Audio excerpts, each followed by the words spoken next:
Halo semuanya, balik lagi sama kita Pack and Go. Kali ini kita mau ajak kalian jalan-jalan dadakan ke Rans Nusantara Hebat. Sebelum kalian mutusin buat datang ke sini, jangan lupa like dulu dan subscribe videonya biar gak hilang.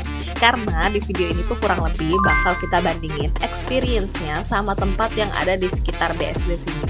Dan apa aja sih yang bisa kalian lihat kalau misalnya kalian pergi ke Rans Nusantara Hebat. Mumpung kalian bisa datang ke sini sebelum tempatnya rame dan banyak yang tahu kan. Nah, pertama-tama yang nggak perlu kalian khawatirin kalau misalnya kamu mau pergi ke Rans Nusantara Hebat adalah kalian nggak akan ngelewatin jalan yang naik gunung dan juga terjal. Karena tuh sebagian besar lah kalian kalau misalnya kesini tuh bakal ngelewatin jalanan perumahan lebar yang ada di BSD sini. Tempatnya juga tuh gampang banget buat dicari, tinggal kalian ketik aja di Google Maps gitu Rans Nusantara Hebat, pasti langsung dapet deh. Kalau misalnya kalian dari arah Gading Serpong, nah nanti kalian bakal ketemu perempatan lampu merah ini deh.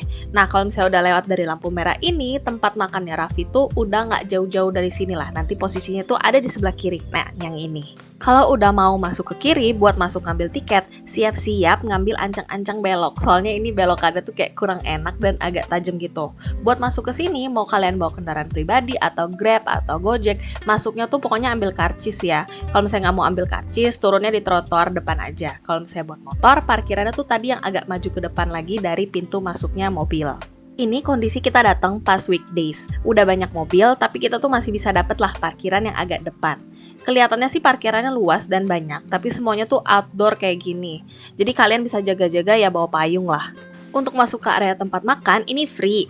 Terus kalau misalnya dari parkiran samping tuh kayak nggak ada lobi sampingnya gitu. Jadi kalau misalnya mau berasa kayak masuk ke komplek jajanan Rans, kalian tuh harus masuknya dari yang depan ini. Buat yang bingung kenapa dari tadi tuh nama Raffi Ahmad sama ada foto Kaisang Pangarep tuh dibawa-bawa ke video, Rans Nusantara Hebat ini tuh bakal jadi pusat kuliner terbesar di BSD City. Luas tempatnya itu sekitar 2 hektar dan katanya tuh bisa nampung sekitaran 2.000 orang. Gila, banyak banget kan. Ini tuh kita jalan bakal gempor nggak sih? Pas masuk dari lobby drop off ini sebenarnya tuh kelihatannya kayak penuh gitu lah, banyak kehalang tiang-tiang gitu. Jadi kita tuh agak susah lah scanning makanan apa aja yang ada di sini.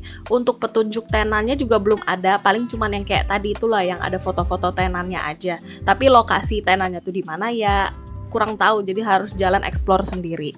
Untuk tempat duduk makannya kelihatannya tuh cuma ada 2 ya, area yang semi indoor sama yang full outdoor. Kalau misalnya duduk yang ada kanopinya ya jaraknya kurang lebih agak deket-deketan gitulah sama tenan makanan yang ada di depannya. Ya kayak di food court gitu sih, cuman outdoor. Ini kalian harus pintar-pintaran lah nyari tempat duduk yang berangin kenceng walaupun tuh outdoor panas gitu kan. Karena di sini tuh nggak ada kipas anginnya.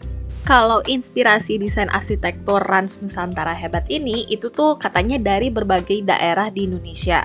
Walaupun yang paling kental banget ya, yang paling kelihatan tuh kayaknya dari satu daerah aja gitu ya. Mungkin bagus ya kalau misalnya kayak ada signage penjelasan gitu di setiap gang tentang gaya arsitektur yang dipakainya tuh apa. Kalau misalnya buat makanan, katanya sih di sini makanannya tuh dari Sabang sampai Merauke. Kalian bisa temuin lah di sini. Nanti coba kita jalan-jalan dan lihat ya. Kalau dari setiap tenan makanan udah kelihatan sih kalau misalnya tenan-tenan yang ada di sini tuh bersih walaupun di sini tuh outdoor gitu kan. Terus banyak juga yang kemarin jalan-jalan ke sini tuh buat foto-foto gitu. Fasilitas toilet juga ada. Yang kurang tuh mungkin area bermain anak-anak gitulah sama kayak lagu-lagu kecil gitulah biar kalau misalnya lagi jalan di sini explore makanan tuh kayak nggak sepi. Plus kalau tema Nusantaranya kan jadi kayak lebih dapet aja gitu. Nah, gimana nih? Selama 4-5 menit video keliling-keliling ini, ada makanan yang sempet kalian lihat nggak nih? Menurut kalian, makanannya itu beragam atau enggak? Belum, nanti tuh ini masih ada lagi sih di belakang, jadi nanti kita masih lihat-lihat lagi. Jujur sebenarnya pas kita lagi kesini tuh agak bingung mau kelilingnya gimana, plus ngelihat nama-nama tenannya juga agak susah, karena kan gangnya tuh agak sempit kecil-kecil gitu kan, jadi harus ngedongak gitu lah buat lihat makanan sama nama tempatnya. Kalau kamu nggak suka duduk di area yang padat, ini kalian bisa milih duduk yang di area pinggiran yang kayak gini gitulah, yang langsung sebelahan sama lahan hijau sama ada sunken area yang kayak gini. Di sini tuh bisa buat foto-foto. Terus tadi tuh kayaknya di ujungnya tempat makan kali ya yang indoor tapi belum buka. Lanjut, ini kita ngomongin tentang harga makanan. Nah, selama kita jalan-jalan di sini, yang aku perhatiin sih, setiap tenan itu mereka kayak selalu nyediain pilihan makanan yang murah, yang terjangkaunya gitu. Jadi yang harganya tuh kayak sekitaran belasan ribu belasan ribu sampai 20-30-an ribu gitu.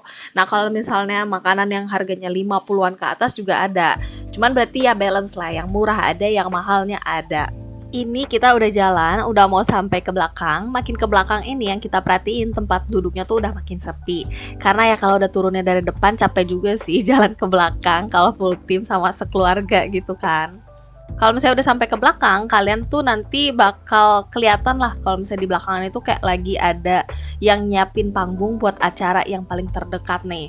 Nah, tanggal 30 nanti tuh bakal ada grand opening, terus nanti bakal ada Raffi Ahmad sama Kaisang Pangarep dan beberapa artis lainnya. Nah, ini nih harusnya tuh taman belakang gede ini tuh buat main anak-anak gitu ya, kayak di Cubic gitu. Dari tadi kita udah jalan-jalan, udah keliling, ngeliat kuliner Nusantara yang ada di sini. Kita tuh akhirnya makannya cobain stik raskal nih, stik rasa lokal. Ini tuh kita tertarik karena ada stiknya yang harganya tuh 30-an ribu gitu guys. Jadi ya kita cobalah, kita pesen. Kalau nanti kalian udah bayar, kalian bakal dapet colornya gitu. Nanti kalau saya pesenannya udah jadi, kita ambil deh. Dan ini yang aku pesen, ini tuh ada beef stick sama crispy dori, ya kurang lebih bentuknya sama lah ya, karena sama-sama crispy gitu kan. Terus tenang aja, ini nggak kering-kering kayak gini, ini bakal dikasih sama sausnya. Nah, untuk sausnya itu kemarin aku nanya dan aku nyobain yang sesuai rekomendasinya aja lah. Katanya tuh yang dicobain yang mushroom, jadi ini yang kita pesen yang mushroom. Dia kayak nggak terlalu cair gitu ya, lebih ke kental sih ini.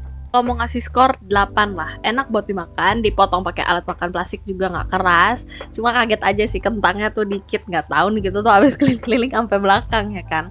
Untung aja emang lagi nggak mau makan nasi, biar nggak terlalu begah nasi lah, jadi porsinya oke lah. Buat minum sebenarnya ada air putih yang bisa dipesan, cuman tuh mager aja, jadi nggak sekalian pesan. Nggak kepikiran juga buat keliling-keliling cari minuman karena udah lapar banget, terus males aja buat keliling-keliling nyari. Mungkin karena di sini tuh lebih banyak kayak perumahan gitu ya dibandingin kayak tempat kerjanya. Jadi mungkin kayak fokusnya tuh banyakin tenan yang bisa dipesan pakai ojol, GoFood sama GrabFood. Overall, Trans Nusantara Hebat ini tuh benar-benar emang pusat kuliner di BSD City. Tapi ya kuliner aja sih yang ada di sini, nggak ada apa-apa lagi yang bisa dilihat. Mungkin kedepannya kita nggak tahu ya mau ditambahin fasilitas atau aktivitas apa lagi di sini. Kalau pilihan makanannya udah jelas banyak banget. Minusnya kalau misalnya kalian datang langsung ke sini, ini tuh susah banget dieksplor karena nggak ada petanya. Kalau saya pas hujan bisa kena tampias gitu, dan kalau pas nggak hujan kalian harus pinter-pinter lah milih tempat duduk yang berangin. Oh iya, buat parkir, tadi kan kita tuh dikasih tiket parkir. Nah, parkirannya itu tuh masih free sampai Maret 2024 ini. Nextnya belum tahu sih tarifnya berapa, nanti kita harus coba lagi lah datang ke sini. Sekian jalan-jalan dadakan kita kali ini. Buat yang suka sama videonya, jangan lupa like, komen, dan subscribe supaya bisa kalian ingat nih buat tonton lagi sama keluarga, teman, atau pasangan kalian sebelum kalian tuh datang ke sini. Sampai jumpa di video berikutnya. Bye!